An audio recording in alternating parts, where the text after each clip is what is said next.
Hello, welcome to a bit of a different video. So typically I do a video about which is a review of a book I've just read. That's the basis of my whole channel. Omnivorous reader, read lots of different types of books. Today I'm trying something a bit different. I don't normally do wrap-ups, though I could in future if people wanted me to. But today is a month of June wrap-up, because a couple of interesting little reading things have been happening in June that aren't really single book review type things. First of all, I should mention I've noticed a huge number of new subscribers recently, and that's amazing, and you are all very, very welcome. I'm delighted that people are interested enough in books and people who are reading books to subscribe, to watch my videos. And feel free to comment at any time. Feel free to not comment if you really don't want to, but conversations about books are what I am all about on my channel. And so anytime you would like to comment about the books that I'm reviewing or reading, I would love to hear from you. At this point in time, I am still a small enough channel that I can answer just about every single comment that I get, and I'll keep on doing that as long as I can. Now, June. I'm not really good at tracking which books I read when.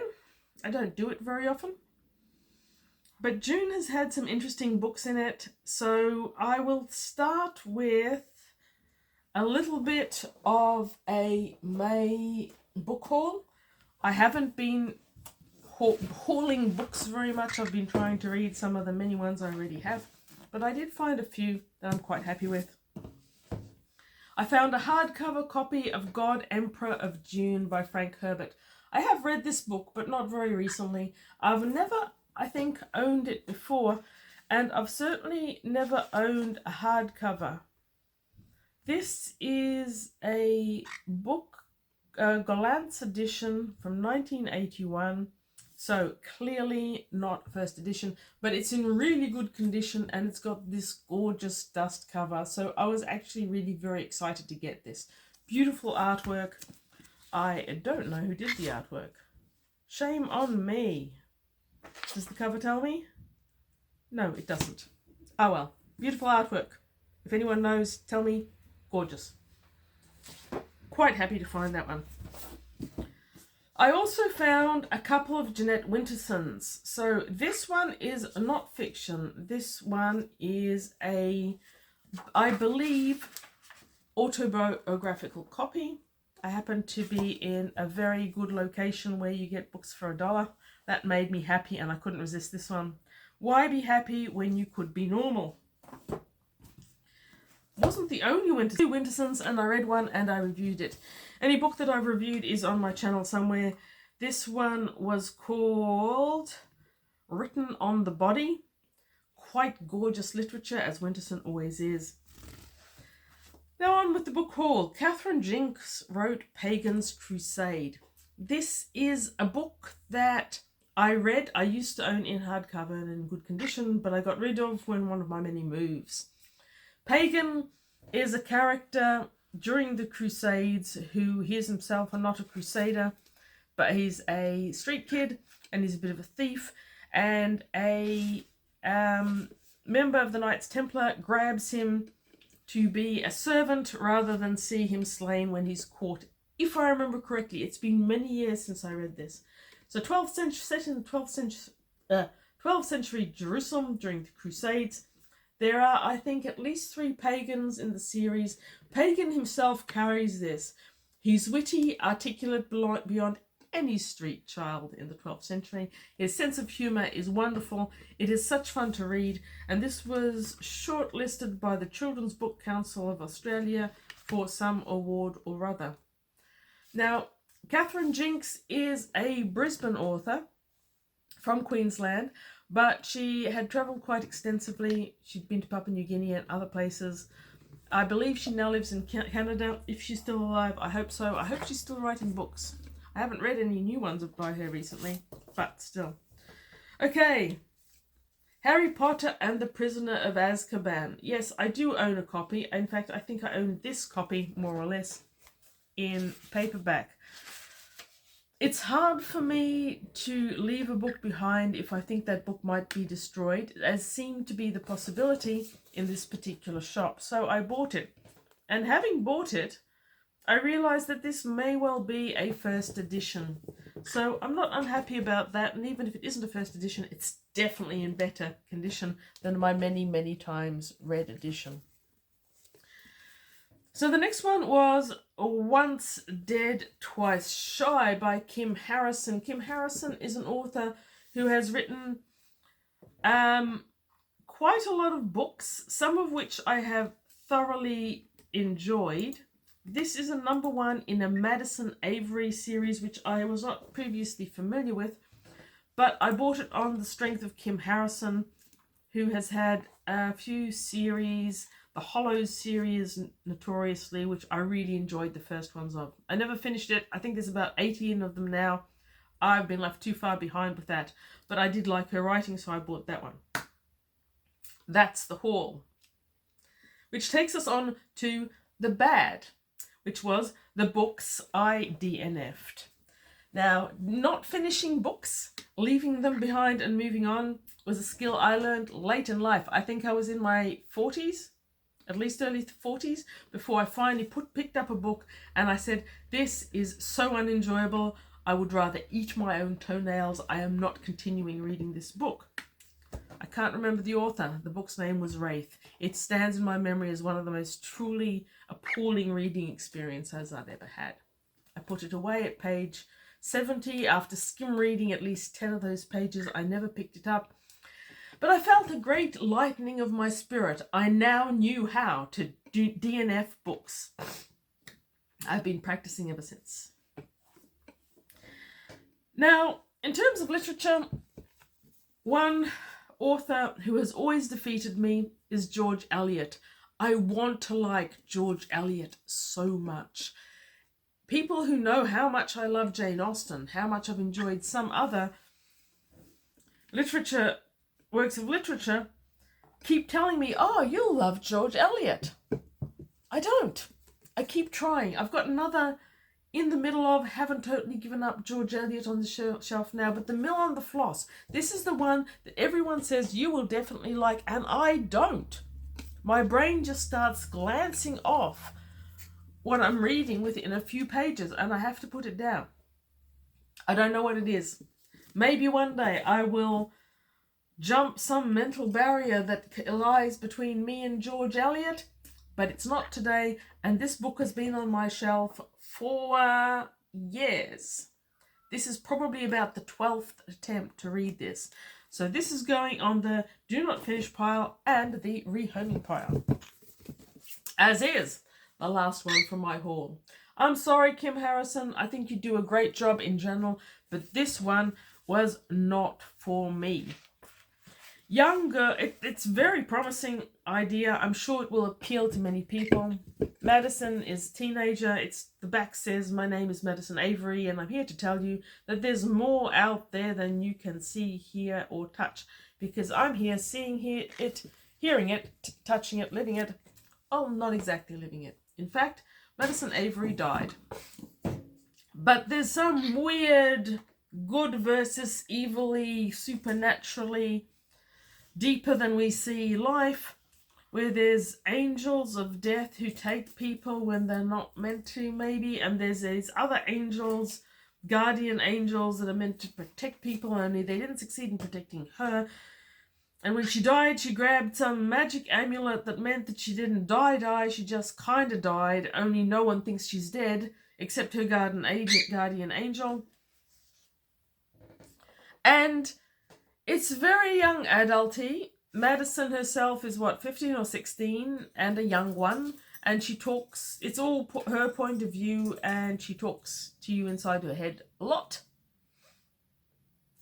Very young adult. I don't hate young adult books, and I was getting along with this one well enough up to a point. And that point was where her guardian angel, who of course is a really, really sexy, hot young guy, as are all the other guardian angels, really, really sexy, hot young people.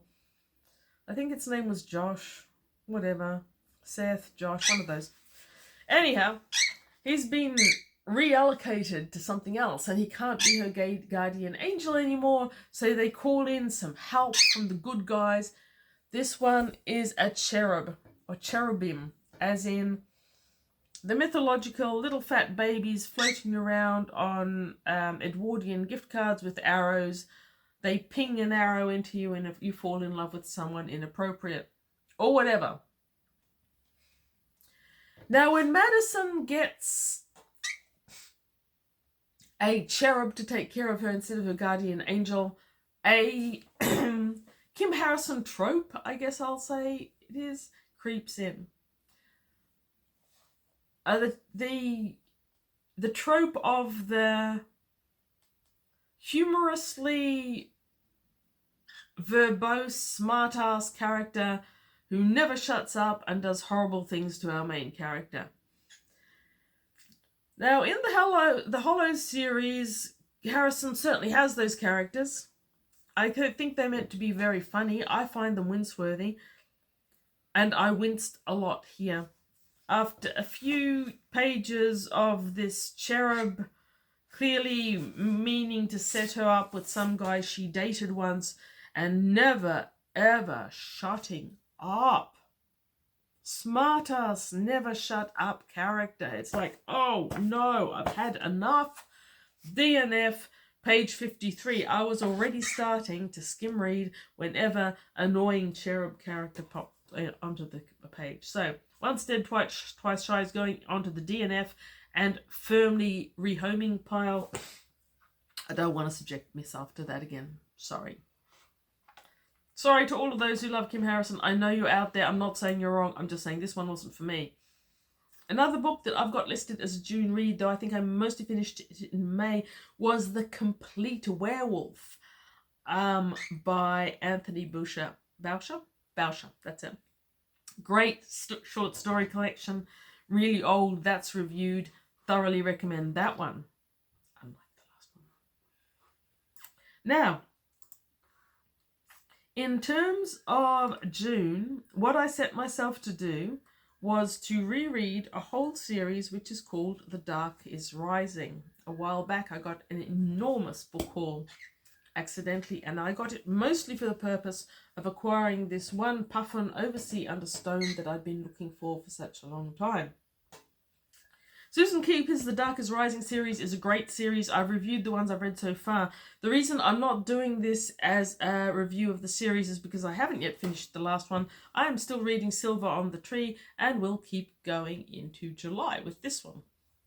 This one is still Puffin and still theoretically a children's book. Good versus evil, dark is rising, the light must fight against it, but this one is much less childish than the other ones. It's not going to be a fast read, though neither was the first one, Oversea Under Stone. Finished it, loved it, went on to the second one, which was written about 10 years after the first one. It's called The Dark is Rising, so it's named after its series. I truly dislike the cover on this second one, but the book is good. It introduces Will Stanton as the last born old one. He's an 11-year-old boy, and on his 11th birthday he comes into his power. Despite that hideous cover. Hideous. Great book. At that point, I went straight on to Greenwich, the third in the series by Susan Cooper. Once again, I've got a beautiful old cover with excellent artwork that is relevant to the topic. But by now, my omnivorous nature was asserting itself a little bit. I just read a whole lot of series. I don't normally read a series back to back with nothing in the middle. I need variety in my reading. So that was where I moved on to another adult book, Blood Summer by Louise Cooper. And this is where the theme creeps in, because somehow I went from Susan Cooper to Louise Cooper to Edmund Cooper. I don't know. June was the month of the Coopers. I've still got a couple of Coopers on my shelf, but I've read most of them now. Don't know how that happened. It was coincidental. This got mentioned on an edition of the Elusive Exclusive Book Society in passing, and it's got this wonderful pulpy cover. It's a vampire story with the vampire Keith set in Cornwall by a really good author. Louise Cooper wrote fantasy such as the Nemesis. Nemesis was the first in the Indigo series. Anyway, she wrote a lot of fantasy, but she wrote these wonderful pulpy goodness horrors. Loved this one. It was terrible, but thoroughly enjoyable in that very specific way. Having had a bit of a taste freshener, I went on to The Grey King. That is the 4th in the Dark is Rising series. And this one made me feel so much better about the second cover because, just who thought making our 2 main protagonists looks like hobbits with plastic elf ears was a good idea. The cover of this was so terrible. The book wasn't bad. It had a couple of quirks that I talked about in the review, but that cover, I needed another refresher. So on to Edmund Cooper, The Uncertain Midnight, a thoroughly adult book, which I thoroughly enjoyed. It's Edmund Cooper, so it's 5 stars pretty much right there. But this one was that dystopia-utopia examination plus deep-seated looking into AIs. So that's 3 Coopers in a month. And I also read a couple of other ones early in the month. I read a non-fiction book about diving, which is niche, and I've reviewed that one as well. I then read contemporary fiction about the Sea Women. That was also good, also reviewed. But it's just been a weird sort of June between the haul from May and 2 DNFs in 1 month. Wild. And all the Coopers. The month of the Coopers this has been. So now I'm reading Silver on the Tree. I hope to enjoy it thoroughly. So far it's got that really beautiful writing, that intense descriptive writing that Susan Cooper got into in the rest of the Dark is Rising series. I kind of want to read it slowly to relish the writing and also so that it doesn't end too fast. I feel like once this is done, this is done. I've got a couple more Louise Coopers, but they're not Dark is Rising style, and the niche will have been filled. Anyhow, thank you for watching me rave about books in general and reading in June. What's coming next in July? I've got no idea, but I imagine it will be books that I will be reading. And you too should read good books in July. Bye, and thanks for watching.